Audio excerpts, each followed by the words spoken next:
why are you not able to seal the border point where previously it has been presented here that they are coming from the porous borders? Why are you not able to seal from that point so that we don't have them? So that then you are able to flush out to those using within, and then probably you can work at minimizing those ones that are in the hands of those bandits. Mr. Chairman, the fact of the matter, which I think all of us need to live with, is that part of our problem is where we are located right now. I mean, look at our neighborhood.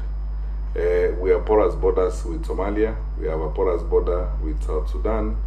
DRC military activity has been going on in that part of our continent for a long time, and it's possible that there's movement of people. The truth of the matter is this: however hard we try to police these borders, it's like when we are fighting contraband goods across the country. We do our best using formal crossing points, and we monitor these formal crossing points. But these thugs also find panya routes through which they cross into the country with these small arms, as it were. The truth of the matter, Mr. Chairman, is that when you look at historically, if you take the data, and I can put up a graph and show you, over a period of time, because of collaboration with neighboring governments, because of the surveillance systems we have created, even that movement has actually declined significantly. But it has not declined to zero because of the insecurity going on across the border, as it were. So when the Toposa, for example, from South Sudan on the other side cross over, sometimes they cross over with small arms, and some of these arms end up in the hands of wrong people, as it were. I promise you, Mr. Chairman and honorable members, we are doing the very best we can on this matter. I know we will succeed because I can see the trends and how we are moving on. It's been a tough exercise, and it's not going to end in a day or two or even in a month. But when you look at where we were 4 or 5 years ago and where we are today, honestly speaking, we have made tremendous progress. And now we have even greater collaboration, for example, with the government of Uganda on this matter.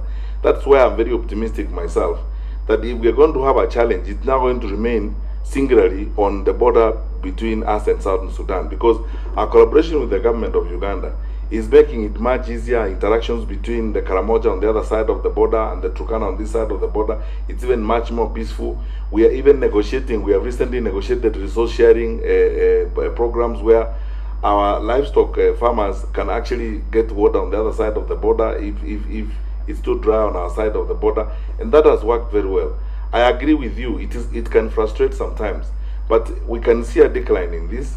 But until there is sustainable peace in Somalia, sustainable peace in South Sudan, unless, and you can see what happened in Ethiopia the other day, all these things affect us. And when people cross down into our country, then they find ways of moving around away from formal routes and formal infrastructure. They carry small arms with them. And we've tried to mob this. We will be even more helped if the communities themselves and the leaders spoke one language with us. In areas where we have succeeded, for example in West Pokot, it is because the local leadership and ourselves have been speaking the same language. In some of these areas of North Rift, for example, we have challenges. I have gone to meetings, Mr. Chairman, and my colleagues who are here can bear me out. When I meet political leaders and they tell me that is the first time even they themselves are meeting, which means there is some work that needs to be done by others, but we will stay the course. We are not going to give up on this matter. We are committed to doing it. We can see we are making progress. It has been tough and it's a challenging situation, but I promise the committee we can see light at the end of the tunnel and we'll sort this out. All right, thank you, CS. I know we had a team that visited Samburu from this committee and Laikipia, and then we are going to do a report on the same. But there was presentation made here before this committee by Honorable Kamuren, a member for one of the constituencies in Baringo. And he seemed to indicate that he has lost 2 of the 5 wards to bandits, that they're in the hands of bandits, and they have flushed out all the residents from there. And he seemed to offer some solutions, if only you could give an ear, that them as political leaders would want also to engage with you, so that, and I think you have spoken to that in this statement, that so that collectively you can get a solution to what is happening, especially in his constituency. So I think it's a matter you need to take up.